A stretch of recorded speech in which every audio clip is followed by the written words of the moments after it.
भाइयों और बहनों, मातृशक्ति को नमन।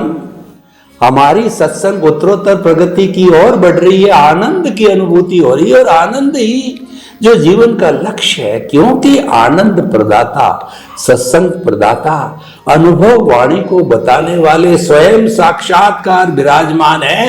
उनके आभा मंडल से निकलने वाली रश्मियां वो हमको आनंदित करता। जो भीतर आनंदित है वही आनंद दे सकता है। और भीतरी आनंदित क्यों है कि इनका दर्शन खुला हो चुका है।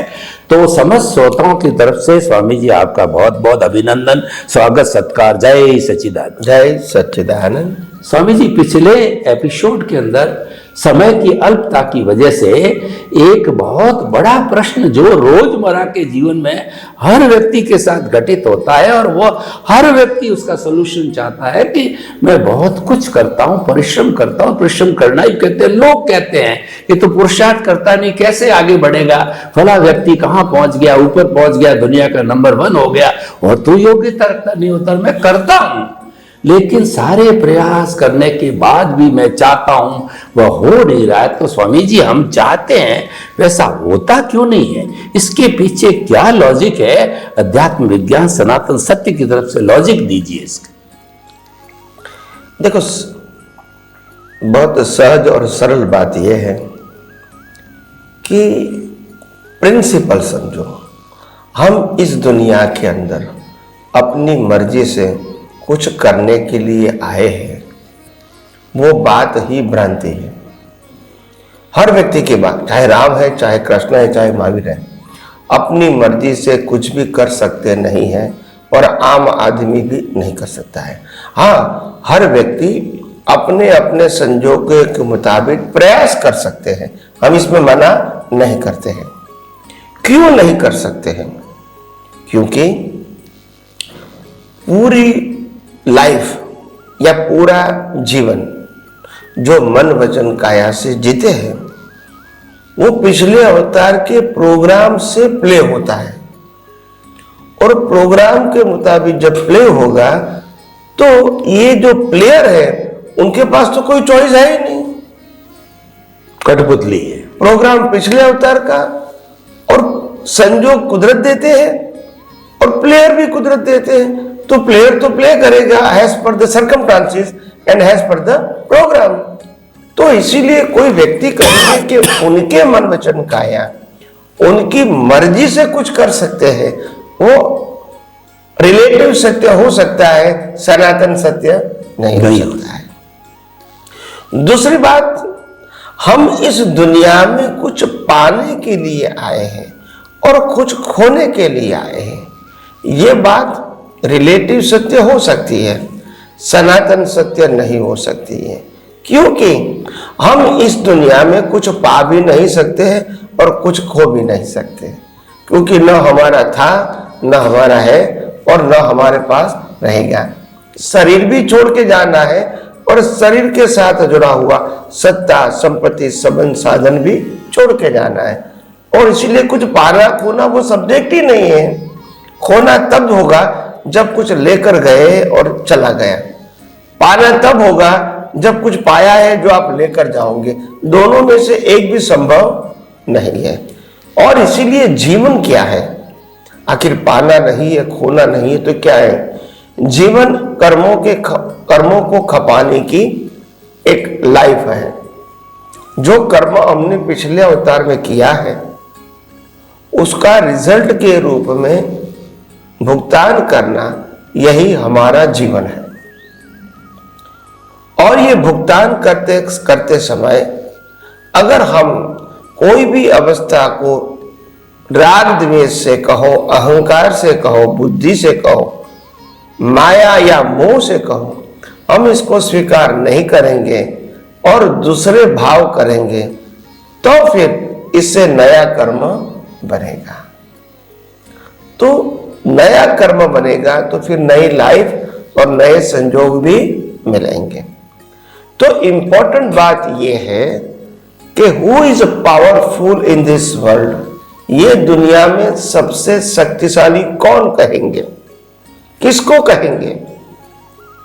जिन्होंने बहुत सारी संपत्ति प्राप्त किया, इनको शक्तिशाली कहेंगे। जो राजा महाराजा राष्ट्रपति चक्रवर्ती बनते इनको शक्तिशाली कहेंगे। जिन्होंने हजारों युद्ध के ऊपर विजय प्राप्त किया इनको शक्तिशाली कहोगे। जो लाखों लोगों को वशीभूत कर सकते हैं, आकर्षित कर सकते हैं, अपने कंट्रोल में ले सकते हैं, अपने अंडर में ले सकते हैं, क्या इनको शक्तिशाली कहोगे? शक्तिशाली किसको कहोगे दुनिया में? तो शक्तिशाली ये होता है कि दुनिया की जो भी चीज शरीर के साथ जुड़े हुए मन वचन काया, उनसे मिली हुई सत्ता संपत्ति संबंध और साधन जो शरीर को मिलता है, ऐसी सभी अवस्थाओं जो अपने ज्ञान दर्शन से देखकर कोई भी अवस्था इसको आकर्षित नहीं करती है, वो सबसे शक्तिशाली है। कुदरती रचना देखने वाला। हाँ, आकर्षित क्यों नहीं होता है? क्योंकि उसको मालूम है कुदरत की है। मैं अगर पाना चाहूंगा तो भी पा नहीं सकता हूं, क्योंकि मेरी हो ही नहीं सकती। अगर मेरे भाव से अगर मेरे को मिलेगी भी तो भी थोड़े समय के लिए, ये कोई परमानेंट तो मैं प्राप्त नहीं कर सकता हूं।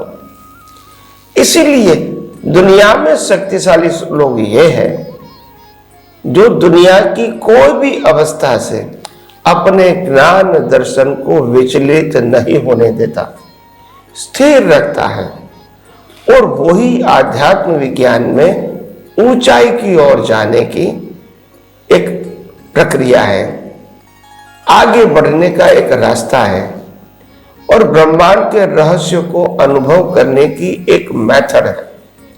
जब आप स्थिर होंगे, अवस्थाओं में आपका ज्ञान दर्शन स्थिर होगा, तभी आप आध्यात्मिक प्रगति कर सकते हैं। जब आप अवस्था से मय हो गए तो आध्यात्मिक प्रगति संभव नहीं है, राग द्वेष पाप पुण्य संभव है।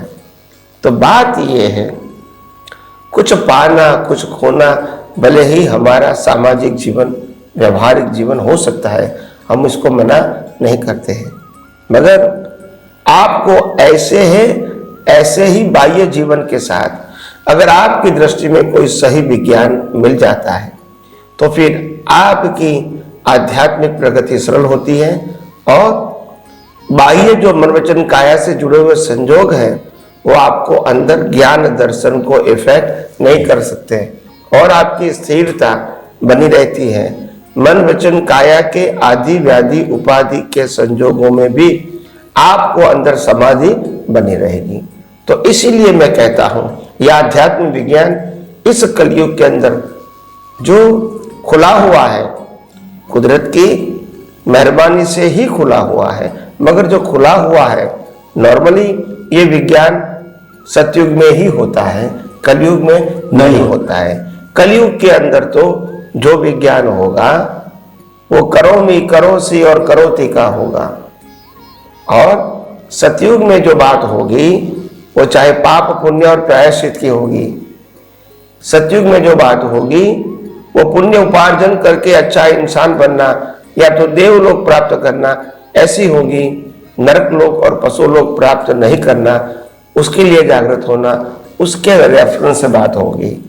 कोई व्यक्ति सनातन सत्य की बात इतनी सरल सहज भाषा में कलयुग में नहीं कर सकते हैं। ये तो कुदरत ने शक्ति दिया है तो कुदरत की ही शक्ति। इसको अनुभव करने की जो दृष्टि खुली हुई है, और हो सकता है कुदरत ने इस शरीर को लायक समझा होगा तभी ये दर्शन खुला हुआ है। ये कोई फिजिकल प्रक्रिया से खुलता नहीं है। ये कितनी व्यक्तियों की कितना अवतारों से परिश्रम होगा कि ब्रह्मांड के रहस्य को जानना है, समझना है, कुदरत के कानून को जानना है, दुनिया कैसे बनी वो जानना है, ये मन वचन काया कैसे बना, कैसे चलता है वो जानना है, ये कर्म और कर्म फल क्या है वो जानना है, डीपली सैद्धांतिक रूप से। उसमें ये कुदरत का संचालन क्या है वो जानना है, ये शरीर का क्रिएटर ऑपरेटर कौन है डिस्ट्रॉयर वो जानना है। तो ये सब इच्छाएं कहो या ये सब हमारी सोच कहो, ये कहीं अवतारों से मनोमंथन के रूप में चलती रही होगी और इस अवतार में ये सब खुला हो गया, यानी दिखने लगा सिद्धांत के रूप में, और देखने लगा धीरे धीरे अनुभव में भी आ गया। और जब दूसरे को बताते हैं ये विज्ञान और वो भी दृष्टि से उपयोग करते तो उनको भी अनुभव होता है, क्योंकि ये तो सनातन सत्य है, ये कोई व्यक्ति का सत्य नहीं है। कोई भी व्यक्ति H2O मिलाएंगी तो पानी होगा, इसमें किसी की मोनोपोली नहीं होगी। हाँ, जिसने विज्ञान ढूंढा है इनको रिस्पेक्ट जरूर करेंगे, मगर ये तो जो भी है वो सनातन सत्य है, उन्होंने बताया तो वो हमारे लिए उपकारी है। तो इसीलिए कहा आध्यात्म विज्ञान में आप भी आगे बढ़िए और समझने की कोशिश करें और आपका खुद का जीवन भी मंगलमय बनाए। स्वामी जी आपका बहुत बहुत धन्यवाद। हम चाहते हैं वो होता क्यों नहीं, उसका बड़ा सुंदर आपने जो है दिया कि आप तो सफरर हो, न तो पाने के लिए आए हो न खोने के लिए आए हो, मात्र भुगतान हिसाब परिणाम उसके लिए आए हो आप।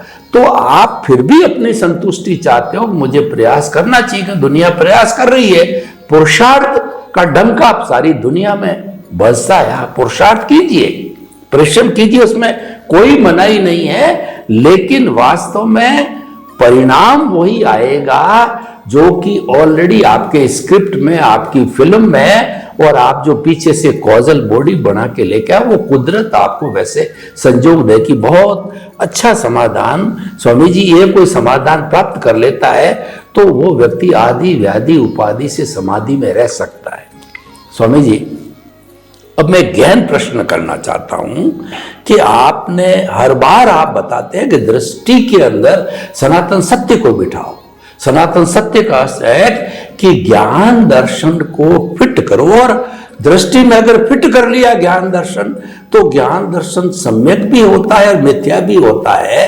तो जो मैं समझाऊं, मेरा समझ को सही करना चाहता हूं, और भी महात्मा गण हैं जो साधनाशील है वो भी इस बात को सुन करके और अपनी समझ को सही करेंगे कि अगर मैं जो कुछ भी मन वचन काया से जन्म से मृत्यु तक घटित होता है उसको कुदरती रचना देखता रहता हूं, मानता रहता हूं, उसमें पूरा रचा पचा रहता हूं, तो वो मेरा सम्यक ज्ञान दर्शन है। और जहां मैंने वहां से विचलित हुआ कि ये मैंने किया है, मैं करने वाला हूं, कर्ता भाव और जो ऑनरशिप डूअरशिप है, ब्लेम क्लेम के अंदर चला जाता हूं, फोर्स से जाओ कैसे भी जाओ, तो मिथ्या ज्ञान दर्शन हो जाता है, वो भटकाने वाला हो जाएगा, घुमाने वाला हो जाएगा, वो देहाध्यास में चला जाएगा। स्वामी जी क्या मेरी ये सोच, मेरी समझ सही है? कृपया इस पर प्रकाश डालिए, क्योंकि दोनों साथ रहते हैं। सबसे बड़ी बात यह है कि ज्ञान दर्शन जो होता है इसका एक नाम है दृष्टि, और वो दृष्टि इंसान के पास मिथ्या ज्ञान और मिथ्या दर्शन के रूप में तो है ही, क्योंकि लोक संज्ञा से कई अवतारों से उनके साथ जुड़ी हुई है, मिली हुई है, और इसीलिए मिथ्या ज्ञान, मिथ्या दर्शन और मोहनीय होना ये तो वो कैरी फॉरवर्ड लेकर आते हैं सभी व्यक्ति। मगर सम्यक ज्ञान और सम्यक दर्शन वाली दृष्टि बनाना वो बहुत बड़ा आंतरिक पुरुषार्थ है, वो बाह्य पुरुषार्थ नहीं है। और वो पुरुषार्थ जहां तक आपको साइंटिफिक विजन नहीं मिलेगा तो पुरुषार्थ भी साइंटिफिक कैसे होगा? साइंटिफिक का मतलब सनातन, साइंटिफिक का मतलब लॉ ऑफ नेचर। तो पहले आपको यह समझना पड़ेगा विज्ञान के माध्यम से, सिद्धांत के माध्यम से, कि आप शरीर हो या आत्मा हो, और ये दोनों अगर आपको समझ में आता है कि आत्मा में स्वयंभू हूं, आत्मा मैं स्वयंभू हूं और आत्मा का ज्ञान दर्शन वो भी सहज है और आत्मा की हर क्वालिटीज वो भी परमानेंट है, आत्मा खुद ही अविनाशी है और आत्मा के अंदर कर्म बांधने की और कर्म को भुगतान करने की स्वतंत्रता नहीं है। आत्मा की हाजिरी से कर्म बंद होते हैं और कर्म की भुगतान होती है। आत्मा कर्म बंद नहीं कर सकता है। एक महाशय ने बहुत साल पहले जैन साधु ने प्रश्न किया था कि कर्म बंद तो आत्मा ही करता है और इसीलिए उनको जन्म मरण भी लेना पड़ता है, शरीर का तो जन्म मरण होता नहीं है, तो आप आत्मा जो है वो कर्म बंद नहीं कर सकती है या कर्म की भुगतान नहीं कर सकती है, ऐसा आप क्यों बताते हैं? तब मैंने कहा अगर आत्मा के अंदर कर्म बांधने की क्षमता होती तो फिर वो सिद्ध क्षेत्र में जाके भी कर्म बांध सकते थे। आत्मा तो वही का वही है।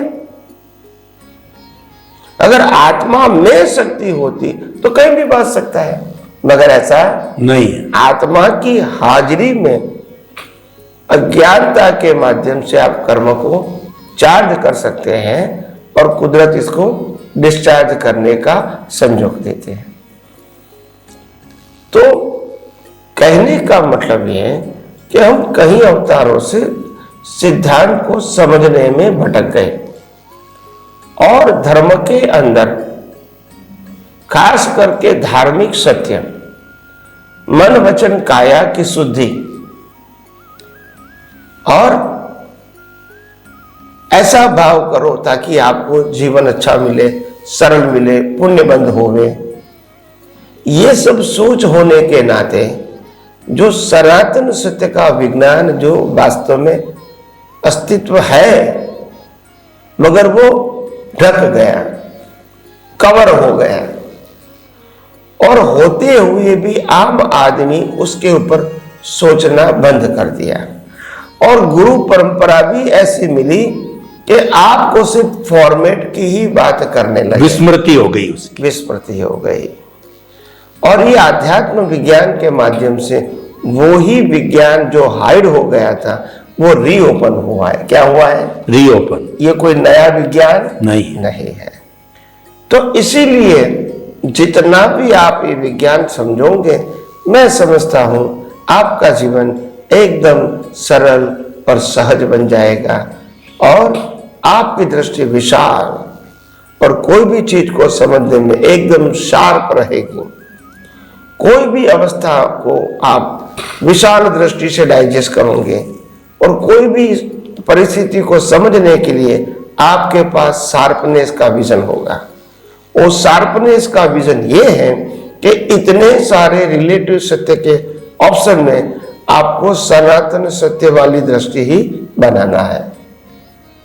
ऑप्शन तो बहुत है रिलेटिव सत्य में, तो ये प्रैक्टिस करके शार्पनेस आएगी, ब्रॉडनेस आएगी, मैच्योरिटी बढ़ेगी, साहजिकता, सरलता, सहजता अपने आप जुड़ेगी।